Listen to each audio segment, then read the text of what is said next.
This video is brought to you by MNS। आज के इस लेक्चर में हम क्लास 12th के चैप्टर 4 डिटरमिनेंट्स को डिस्कस करने वाले हैं। तो डिटरमिनेंट्स है क्या? Determinants every square matrix A equals to Aij of order n। यहां पर एक वर्ड आया स्क्वायर मैट्रिक्स। मैट्रिक्स मैं आपको पहले ही पढ़ा चुका हूं। Square matrix means in which number of row and number of columns are equal. जिसमें नंबर ऑफ रो और नंबर ऑफ कॉलम बराबर होते हैं वो हमारी स्क्वायर मैट्रिक्स होती है। तो every square matrix A equals to Aij for order n we can associate a number called determinant denoted by symbol. ये दो लाइन मैंने वर्टिकल लाइन ड्रॉ की है, इनके बीच में हम एलिमेंट्स को पुट करते हैं यहाँ पर, और सिंपली इसका एक नोटेशन डेल्टा भी है, ट्रायंगल बना हुआ है, ये भी इसका एक नोटेशन है। तो ये डिटरमिनेंट का क्या हो गया, आपका सिंबल हो गया।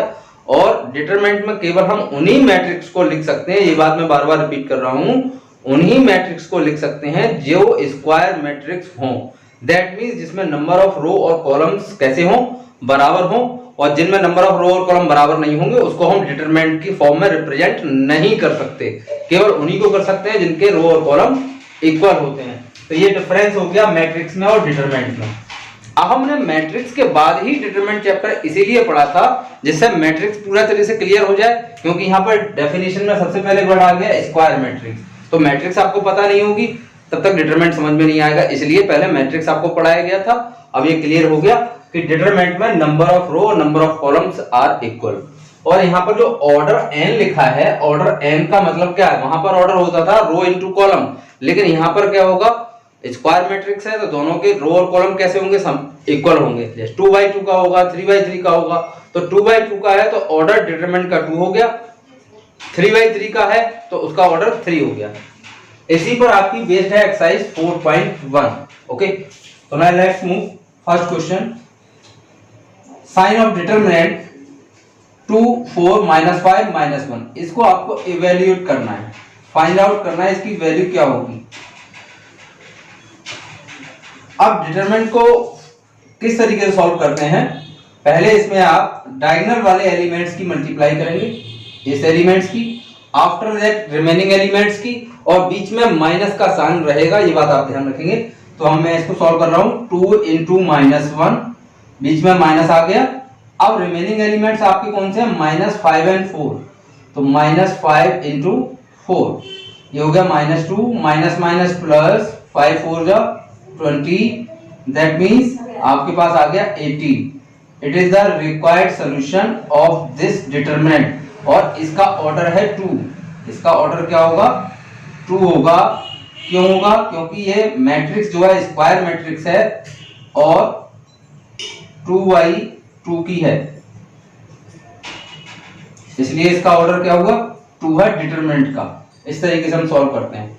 Next question, if 2 determinants are equal, आपको फाइंड आउट करना है वैल्यू ऑफ x की वैल्यू आपको फाइंड आउट करनी है। इससे पहले मैट्रिक्स में भी इस टाइप के क्वेश्चंस आए थे, 2 मैट्रिक्स इक्वल थी, तो वहां आपने क्या किया था, दोनों ओर की इक्वेटिंग की थी। That means first element first के इक्वल, सेकंड एलिमेंट सेकंड के इक्वल आपने इक्वेटिंग करके सॉल्व किया था। बट यहाँ पर ऐसा नहीं होगा, यहाँ पर आपको सिंपली डिटरमिनेंट को सॉल्व करना होगा। पहले इन दोनों एलिमेंट्स की, आफ्टर दैट रिमेनिंग एलिमेंट्स की मल्टीप्लाई। तो 2 × 5 -4 × 3 इक्वल, यहां पर भी आप डायगोनल वाले एलिमेंट्स की मल्टीप्लाई पहले करोगे, रिमेनिंग एलिमेंट्स की बाद में। x × 5 -2x × 3, तो आपके पास आ गया ये 10 - 12 = 5x - 6x। 10 - 12 इज -2 -x, और माइनस से आपका minus cancel, you get x = 2। Like that you can solve these type of questions if 2 determinants are equal. Now next question, third, matrix A equals to given है आपको 1 0 1 0 1 2 and 0 0 4. The order of this matrix is 3/3. That means it is a square matrix. Square matrix वही होती है जो जिसका रो और column कैसा होता है, सेम, और डिटरमिनेंट भी उसी के लिए डिफाइन है जिसका ऑर्डर सेम है, मतलब स्क्वायर मैट्रिक्स है। आपको प्रूव करना है 3a determinant equal to 27a determinant. Okay, अब यहाँ पर 3a लिखा है, अंदर क्या लिखा है 3a, तो पहले आप 3a को सॉल्व करेंगे। तो 3a ये आ गया मैट्रिक्स की तरह। मैट्रिक्स में जब हम किसी स्केलर से मल्टीप्लाई करते हैं तो उसकी मल्टीप्लाई सारे एलिमेंट्स में हमें करनी होती है। तो 3 की करते हैं, 3 0 3 0 3 3 2 6 0 0 and 4 12, it is a 3a. Now you have to find determinant of 3a. Determinant of 3a means sign of determinant 3 0 3 0 3 6 0 0 and 12। अब आपको इसको सॉल्व करना है। ये हमारे पास 3/3 का है। अब इसको सॉल्व करने के लिए हमारे पास जो एक्सपेंडिशन का जो मेथड है उसके लिए आपको क्या करना होगा, नंबर ऑफ रो हमारे पास 3 है और 3 कॉलम्स है। कितने कॉलम्स है हमारे पास, 3 रोज हैं और 3 कॉलम्स हैं। आप किसी के भी टर्म में इसको एक्सपेंड कर सकते हो, किसी भी रो के टर्म में एक्सपेंड कर सकते हो, किसी भी कॉलम के टर्म में एक्सपेंड कर सकते हो। That means there are total 6 ways to solve this determinant. Answer सभी से कैसा आएगा, सेम आएगा। किसी भी आप रो या कॉलम के टर्म में आप इसे एक्सपेंड कर सकते हो। कैसे करते हैं वो मैं आपको बताता हूं, लेकिन यहाँ पर 2/2 में ऐसा नहीं था, यहाँ पर सिंपली डायगोनल की मल्टीप्लाई थी तो आपने इजीली कर लिया। अब ये 3/3 का है तो ये आपको प्रॉपर वे में देखना है किस तरीके से हम इसको सॉल्व करने वाले हैं। 3/3 का जो डिटरमिनेंट होगा उसे हम किस तरीके से सॉल्व करेंगे वो मैं आपको बता रहा हूं। आपके पास टोटल 3 रोज हैं, R1 R2 R3, column C1 C2 and C3। किसी के भी टर्म में आप एक्सपेंड कर सकते हैं। तो मैं यहां पर लिख रहा हूं expand in terms of R1। ये आपको नोट डाउन करना होगा जिसके भी टर्म में आप करेंगे। तो R1 के टर्म में कर रहा हूं तो R1 में जो जो एलिमेंट्स आपके पास हैं पहले उन एलिमेंट्स को आप नोट डाउन करोगे। कौन कौन से हैं, 3 0 3। ओके, ये आपका हो गया 3, फिर मैंने नोट डाउन कर दिया 0, फिर लिख लिया मैंने 3। ओके, आफ्टर दैट यहां पर आप एक साइन ऑफ डिटरमिनेंट लगाएंगे, 0 के आगे भी लगाएंगे और फिर इस 3 के आगे भी आप लगाएंगे। ओके, अब यहां पर 3/3 में एक साइन कन्वेंशन यूज होता है। वो क्या है, sign convention for 3/3 determinant plus minus plus minus plus minus plus minus plus. Okay, sign convention for 3/3 order plus minus plus minus plus minus plus minus plus.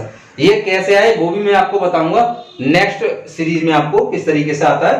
तो यहाँ पर फिलहाल मैंने जो फर्स्ट रो के टर्म में एक्सपेंड कर रहा हूं तो यहाँ साइन कन्वेंशन जो है क्या है, प्लस माइनस प्लस है। तो पहला टर्म आपका प्लस रहेगा, दूसरा माइनस रहेगा और तीसरा आपका प्लस रहेगा according to this sign convention. Okay, अब यहाँ पर लिखना क्या है हमें, अब मैंने 3 लिखा है। 3 आपका जो एलिमेंट है वो A11 है। 3 जो आपका एलिमेंट है वो A11 है। First row first column, first row first column. That means first row और फर्स्ट कॉलम दोनों को आप लीव आउट कर दीजिए। ये आपका फर्स्ट कॉलम है और ये फर्स्ट रो है। दोनों को छोड़ने पर जो आपके पास बचा वो क्या बचा, 3 6 0 एंड 12। ओके, 3 6 0 12। सिमिलरली ये वाला जो एलिमेंट है आपका कौन सा है, A12 है। कौन सा एलिमेंट है, A12, first row second column, first row second column. तो इसका मतलब ये आपको फर्स्ट रो और सेकंड कॉलम को, फर्स्ट रो सेकंड कॉलम उसको लीव करना है, लीव आउट, उसको छोड़ना है। तो फर्स्ट रो और सेकंड कॉलम के लिए हम क्या करेंगे, फर्स्ट रो तो हमारा पहले ही मार्क है तो अब की बार जो हम मार्क करेंगे वो सेकंड कॉलम को मार्क करेंगे। तो सेकंड कॉलम आपका कौन सा हो जाएगा, दिस वन। इसको छोड़ने पर जो आपको बचा वो क्या बचा, 0 6 0 6। ओके, 0 6 0 12। नेक्स्ट है आपका 3, वो आपका A13 एलिमेंट है। फर्स्ट रो थर्ड कॉलम पर आ रहा है, फर्स्ट रो थर्ड कॉलम। तो यहाँ पर हम क्या करेंगे, अब थर्ड कॉलम और फर्स्ट रो को लीव आउट करेंगे। तो यहाँ पर कौन सा लीव आउट हो जाएगा, ये इतना पोर्शन आपका लीव आउट हो जाएगा।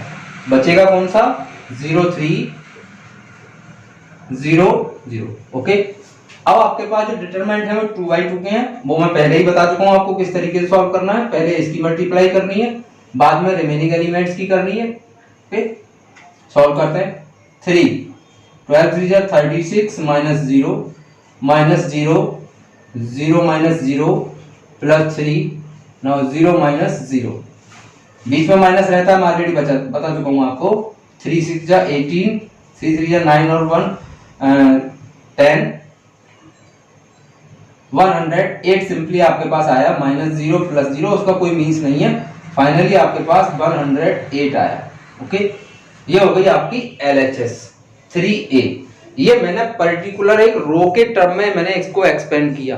आप यहाँ पर R2 के टर्म में भी एक्सपेंड कर सकते थे। जब R2 के टर्म में करते तो आपको 0 3 और 6 यहाँ पे लिखना होता, उसके अकॉर्डिंग सॉल्व करते। R3 के टर्म में करते तो 0 0 और 12 लिखते। यानी इसे किसी भी डिटरमिनेंट को सॉल्व करने के लिए आपके पास टोटल नंबर ऑफ बेस 6 हैं, 3 रोज एंड 3 कॉलम्स। किसी के भी टर्म में आप उसे एक्सपेंड कर सकते हैं, बस साइन कन्वेंशन का आपको ध्यान रखना होगा। जो भी साइन कन्वेंशन है वही साइन कन्वेंशन आप यूज करेंगे। Now we take right side. Right side is 27 and determinant of A। Okay, तो 27 एज इट इज रहेगा आपका, क्योंकि यहाँ पर 27 डिटरमिनेंट से बाहर है। वहां पर 3 की जो मल्टीप्लाई की थी वो अंदर है, इसलिए हमने पहले 3 की मल्टीप्लाई की थी। यहाँ पर 27 बाहर है, इसलिए मल्टीप्लाई आगे नहीं होगी। डिटरमिनेंट A को लिखा जाएगा। डिटरमिनेंट A आपके पास क्या आएगा, यहाँ से 1 0 1 0 1 2 एंड 0 0 4। इसको भी मैं एक्सपेंड कर रहा हूं R1 के टर्म में। ओके, R1 मींस कौन कौन से एलिमेंट है, 1 है 0 है और 1 है। 1 0 1 R1 के टर्म में कर रहा हूं। पहले की तरह में साइन कन्वेंशन यूज कर लेते हैं, प्लस माइनस और प्लस। आफ्टर दैट यहां पर आपको एलिमेंट्स लिखने होंगे फर्स्ट रो और फर्स्ट कॉलम को छोड़ करके। फर्स्ट रो और फर्स्ट कॉलम को छोड़ के तो आपके पास बचेगा 1 2 0 4। ये आपका फर्स्ट रो सेकंड कॉलम है, तो फर्स्ट रो और सेकंड कॉलम को छोड़ोगे आप तो आपके पास बचेगा 0 2 and 0 4। Third first row third column को आप लीव आउट करोगे तो 0 1 0 0। सेम प्रोसेस जैसा मैंने ऊपर बताया, इसको सॉल्व कर लेते हैं। तो यहाँ पर मल्टीप्लाई किन किन की होगी, डायगोनल वाले एलिमेंट्स की आप पहले करोगे, रिमेनिंग एलिमेंट्स की बाद में करोगे। कितना आएगा, तो 1 ब्रैकेट में 4 -0 -0 0 -0 प्लस 1 0 -0। सॉल्व आउट करते हैं तो 27 अंदर आएगा आपके पास ओनली 4। मल्टीप्लाई करेंगे आप, 4 7 28 2 4 2 8 और 2 10। That means LHS equals to RHS,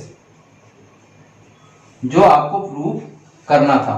तो ये क्लियर हो गया स्टूडेंट्स। एक इंपॉर्टेंट बात और, जैसे मैंने साइन ऑफ डिटरमिनेंट आपको बताया दिस वन, और ये आपने साइन मॉडुलस का भी पढ़ा है। ये मॉड नहीं है, मॉड में और इसमें डिफरेंस है।